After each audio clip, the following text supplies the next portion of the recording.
In a way, the dust has now settled on the story of Louise Haigh, this rising star in Labour politics who resigned in the middle of a controversy because of a discharge from a court having admitted guilt for a crime. What's particularly interesting here isn't merely the offence that led to her resignation, but the surrounding political drama and the stories that are now coming out about an alleged coordinated briefing campaign by her detractors.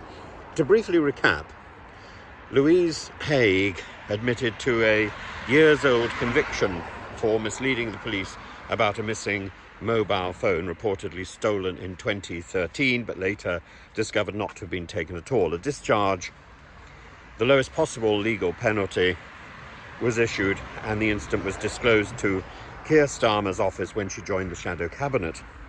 Yet this seemingly resolved issue resurfaced at an inopportune time, forcing her resignation as Transport Secretary.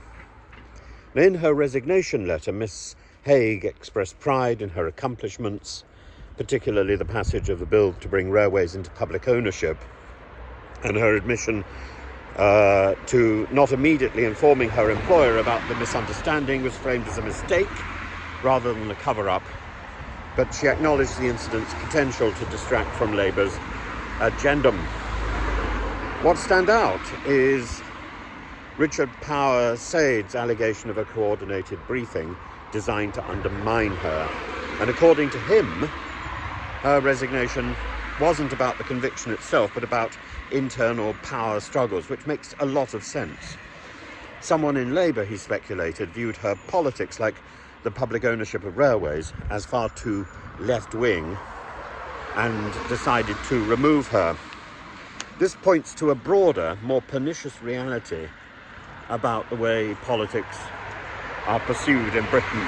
Labour is no stranger to factionalism, of course, but the timing of this resurfaced conviction raises suspicions about whether political opponents within the party were simply sabotaging her. And Miss Haigh's departure creates ripples through the party.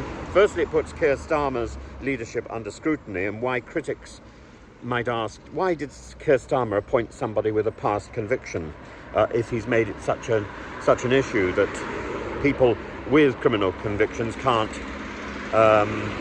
make the law about what is criminal?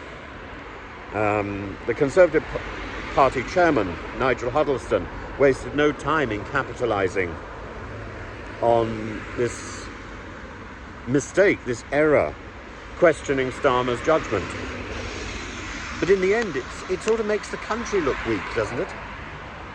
Her resignation represents a symbolic loss to Starmer. She was a young, ambitious politician with a strong portfolio, and her departure over a decade-old misunderstanding sends a discouraging message about how even minor missteps can be weaponized in politics. And, you know, I go back all the time to David Cameron's line that people are allowed a past. And that drew a red line, and, you know, for him, why not for Louise Haigh?